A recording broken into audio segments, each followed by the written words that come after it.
Hi friend, welcome back to my channel. আজকে ব্লগের মধ্যে সবাইকে স্বাগত। আশা করি তোমার সবাই অনেক ভালো আছো, আমি অনেক ভালো আছি। তো আবার অনেকগুলো দিন পর, দিন নয় অনেকগুলো মাস পর আমার পরীক্ষা ছিল বলে আমি তো ভিডিও দিতে পারিনি, তো আবার নতুনভাবে ভিডিও দেবো। তো সবাই পুরো ভিডিওটা দেখো। তো দেখো, সকাল সকাল মটর সিদ্ধ হতে দিয়ে দিয়েছি। এটা হচ্ছে ঘুগনি হবে সকালে। তো ঘুগনিটা আমি আগে করে নিই। আমাদের এখানে যেন পুজো হচ্ছে, তাই জন্য না গানটা শোনা যাচ্ছে। তো এদিকে মটরটা সিদ্ধ করতে দিয়ে দিয়েছি। এবার আমি আলুটা কুটবো আর মশলাগুলো তৈরি করব। আর দেখো, এখনও কিন্তু এই রান্নাঘরেই আছে। তো আমি যতদিন ভিডিও করিনি ততদিন না মানে যেখানে আমাদের রান্নাঘর যেটা হচ্ছে ওখানে গেছিলাম। তো তারপরে আবার ওইখানে অনেক কিছু কাজ হবে, তাই জন্য আবার এখানে ঘুরে এসেছি। মানে শুধু তোমাদেরকে যতদিন ভিডিওটা দিইনি ততদিন ওখানে গেছিলাম, আবার ভিডিও নতুন করে দেওয়া শুরু করছি। তো আবার দেখো কী রকমভাবে আবার ঠিক এখানেই চলে এসেছি। তো প্রথম এখান থেকেই শুরু করেছিলাম, আবার দেখো আবার নিউ করে স্টার্ট করছি। তো আবার এখান থেকেই শুরু হচ্ছে। তো চলো পটপট করে আগে আলু টালুগুলো কুটে ফেলি, কারণ কাজ হচ্ছে না, লোকজনও খাবে। আর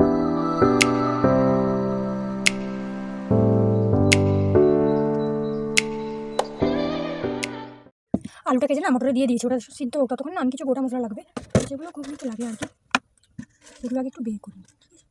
আর বোন তো জানো সকালে পড়তে গেছে, আর আমি তখন পড়তে যাইনি। আমাদের এখন কলেজের ফর্ম বেরাক, তারপরে পূরণ করে তারপরে আবার শুরু হবে।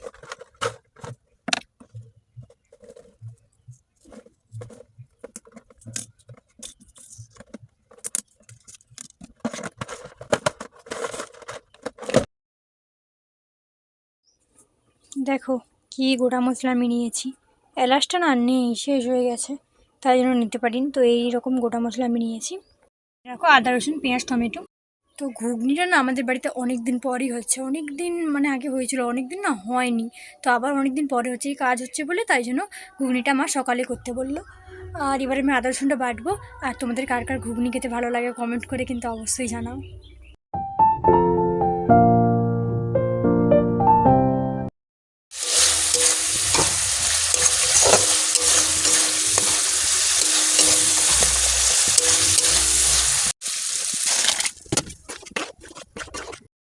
তরকারি তো ফুটছে, চলো তোমাদেরকে না একটা খুব সুন্দর জিনিস দেখাই।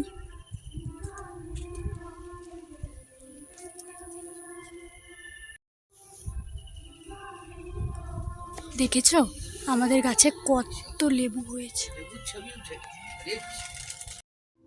দেখো এই মশলাটা না বাড়িতেই তৈরি করা। ওই এলাচ দারচিনি লবঙ্গ এই সমস্ত কিছুকে ভেজে, জিরা টিরা সমস্ত কিছু ভেজে গুঁড়ো করে মশলা। এটা কিন্তু একটা আলাদাই সেন্ট। তো এটাই আমি এখন ঘুগনির মধ্যে দিয়ে দেবো।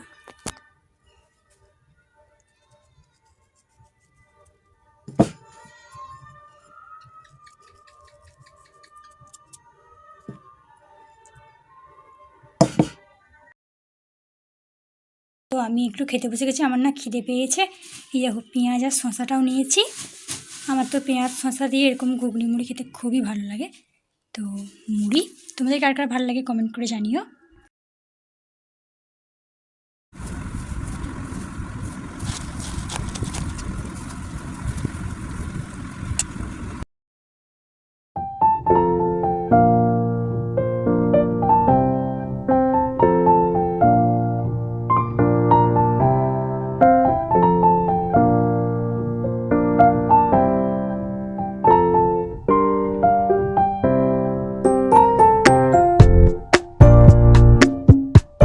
আমাদের ছাগলগুলোকে নিয়ে চলে এসেছি। দেখো আমাদের সরস্বতী।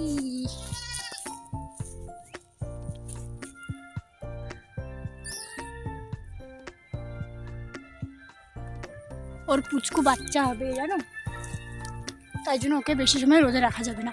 ওকে আমি তাড়াতাড়ি করে নিয়ে চলে এসেছি। আর এই জায়গাটা না ভীষণ বেশ ঠান্ডা, কি সুন্দর। পিছনে না আমাদের এই মানে নারকেল গাছটা, এই গাছগুলো থাকার জন্য এই জায়গাটা ছায়া পড়ে আর কি। আর নালে মাঠে তো ভীষণ রোদ, ভীষণ। সন্না গাছ লাগানো হয়েছে। সন্না গাছে না অনেক ডালপালা হয়েছিল, কাদের গরু এসে খেয়ে নিয়ে চলে গেছে। আর বেগুন গাছও দেখো খেয়ে নিয়েছে, কীরকম দেখেছো, অনেকগুলো না বেগুন হয়েছিল। তারা উঠি তোমাদেরকে দেখাই। এই যে দেখো লোটা শাক, এই একটা বেগুন গাছ, এই একটা বেগুন দেখো হয়ে আছে। ঝাউ গাছটা না অনেক ছোট ছিল, আর এখন দেখো কত বড় হয়ে গেছে, কত বড়। পুরো আমার মানে এই মুখের কাছে চলে এসছে, দেখছো? আর এটা আগে ছিল না, পুরো ছোট আমার হাঁটুর কাছ পর্যন্ত, কত বড় হয়ে গেছে এই কয়েকটা দিনে। এই জায়গাটা না কি ভালো লাগছে, পুরো মানে ছায়রা তো, আর বেশ একটু ঠান্ডা মতো মানে লাগছে। আর না হলে আজকে যা রোদ বেরিয়েছে পুরো মানে কি বলবো, এই জায়গাটা একটাও ঠান্ডা, বেশ ভালো লাগছে। অনেক গাছপালা আছে না তাই জন্য। আর এই দেখো আমাদের যেই ঘরে এখন রান্না করি, এই ঘরটা আসলে আমাদের অনেক দিনের, যখন আমাদের ওই সে ঘরটা যখন ছাদ মানে ঢালাই হয়েছিল তখন এই ঘরটা করা হয়েছিল এখানে থাকার জন্য। তো এটা আর ভাঙা হয়নি, এখানে জ্বালনপত্র মানে অনেক কিছু জিনিসপত্র রাখা হয়। আর এই যেমন ধরো এখন সে ঘরে কাজ হচ্ছে তাই জন্য এখানে রান্নাও হয়ে যাচ্ছে, তাই আর ভাঙা হয়নি। দেখেছো এটা অনেক ছোট ঘর, জমিয়ে দেখেছো কত রোদ। আর ওদেরকে একটু ছাইরা এনে দিত না, ওরা দেখো খাচ্ছে এখানে, নাহলে না ভীষণ জোরে ডাকছিল, যে মানে ডাকছিল তো এত রোদে থাকতে পারছিল না। আর এখানে ছাইরাতে বাঁধার পর দেখো খাচ্ছে কত সুন্দর, এখানে বাতাস দেখো, পাতা লড়ছে, বাতাস হচ্ছে। আর এই একটা জিনিস দেখো, এটা হচ্ছে কী পাতার গাছ বলো তো? কারি পাতার গাছ, তাতে ফল হয়েছে, দেখেছো ফলগুলো কীরকম দেখতে, কি সুন্দর দেখো, পিঙ্ক পিঙ্ক হয়ে গেছে, অনেকগুলো হয়েছে, এই যে হয়েছে। এই গাছটা এই পাতাগুলো কিন্তু কাজে লাগে, যখন এই তরকারিতে এই পাতাগুলো দেওয়া হয়। তো আমাদের এই গাছটা আছে এখানে না, এটা কোনো বছরে লাগানো হয় না, এটা না এমনি এমনি হয়ে যায়, মানে এইখানে আগে থেকে ছিল তাই এখানে প্রত্যেক বছরই মানে কেটে দেওয়া হয়, তারপর আবার নিজে থেকেই হয়ে যায়। দেখো আমাদের কলা গাছ লাগানো হয়েছে, কলা গাছগুলো কত বড় হয়ে গেছে দেখেছো? এগুলো কিন্তু আগে ছিল না, আমি যখন প্রথম ভিডিও করতাম এগুলো কিন্তু কিছুই ছিল না, এগুলো দেখো সব লাগানো হয়েছে নতুন। আর এই কলা গাছটা তোমরা দেখেছো, আমি ফুল তুলতে আসতাম আগে। ওই দিকেও কলা গাছ আছে। আর আম গাছে তো এবারে আম হয়নি একটুও, একটু আম হয়নি। ওই দেখো ওই একটা আম গাছ, আমাদের কিন্তু অনেকগুলো আম গাছ আছে।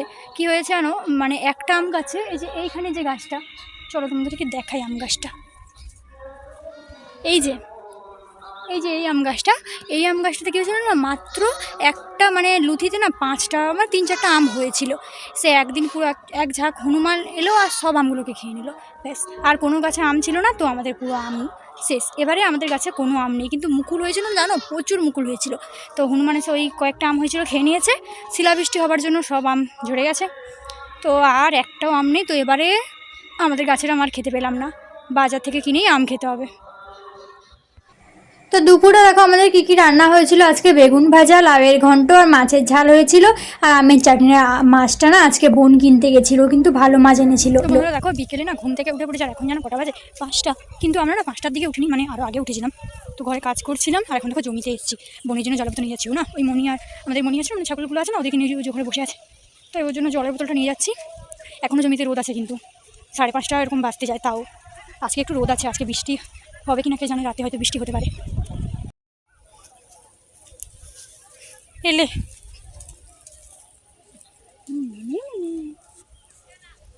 মনি, ও ঘাস খাওয়া কম, ও বেশি এরকমই। ওই দেখেছো আমি ফোনটা নিয়ে এসেছি, সেটা ফোনটাকেই ও খেয়ে নেবে, ঘাস আর। তো দেখো বন্ধুরা, রাতের জন্য হচ্ছে আজকে লাউকে বেসন দিয়ে ভাজা করছি আমি। তো রাতে আজকে এটাই খাওয়া হবে, ভাত আছে তাই লাউ বেসন দিয়ে ভাজা আর মুড়ি। দেখো কি অবস্থা, এই অন্ধকারে আবার না ওই লাইটটা না বন্ধ হয়ে গেছে, তাই জন্য এমনি লাইট জ্বেলে আমাকে বাঁচতে হচ্ছে। আর একটুখানি বাকি হয়ে গেলে সে ঘরে চলে যাব। দেখছো ওই লাইটটাকে জ্বেলে, টর্চ লাইটটাকে, তারপরে যে এখন এখানে ভাজাটা হচ্ছে আমার হয়ে গেছে, আর এই কটা নিয়ে হলেই হয়ে যাবে। তো আজকের মতো এতটাই। ভিডিও ভালো লাগলে লাইক কমেন্ট চ্যানেল সাবস্ক্রাইব করে দিও, আর সবাইকে টাটা, গুড নাইট।